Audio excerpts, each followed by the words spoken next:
লম্বায় ৭৬ কিলোমিটার আর ১০০ মিটারের বেশি প্রস্থের ভুলুয়া নদীটি লক্ষ্মীপুর ও নোয়াখালী জেলার অতি গুরুত্বপূর্ণ জলধারা।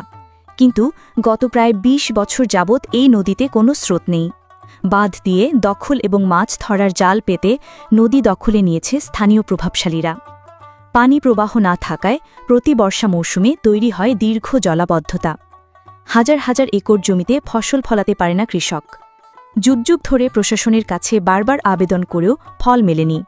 তাই এবার নিজেদের সামান্য দান অনুদানে ৭৬ কিলোমিটার ভুলুয়া নদী খনন শুরু করেছে স্থানীয়রা।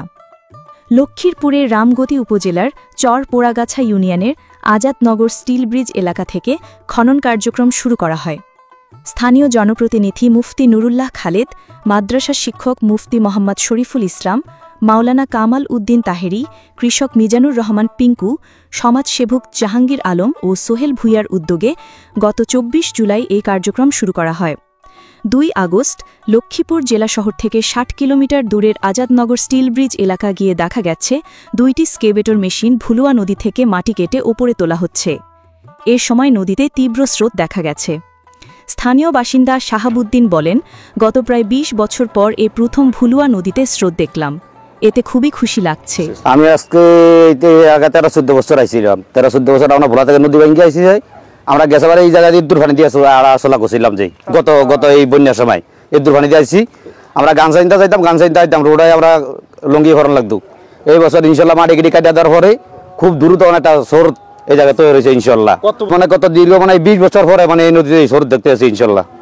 এই যে কিছুদিন আগে অল্প দিন আগে কিছু বেকুদিয়া মাটি মুটি কাটছে, এই পানিগুলি কাটিয়া মাটি উঠে দিছে, উড়ে দেওয়ার অনেক কিছু স্রোত হয়েছে, পানিটা তো কমিয়ে গেছে। যে এলাকার মাইসে গণ্যমান্য মাইসে এই আঙ্গ সমাজের কিছু ইয়াটিয়া উঠে টুটে এই জমাতের তনে কিছু লোকের তনে আয়াটাইয়া মানে এটা বেকুদিয়া আমরা চাই এই নদীতে আরো কিছু মাটি কাট দেওয়া হইলো।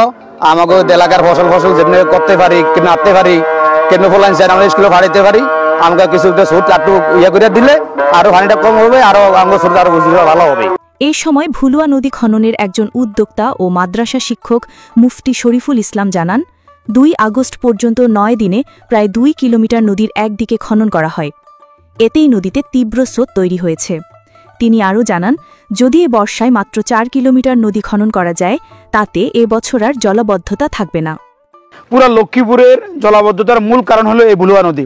কারণ এই ভুলুয়া নদীর এই অংশটা ৪ কিলোমিটারের এই আজাদনগরের উত্তরে এবং দক্ষিণের এই ৪ কিলোমিটার জায়গার মধ্যে মাটি উঁচু এবং পানি নিষ্কাশনের কোনো ব্যবস্থা নাই, যার কারণে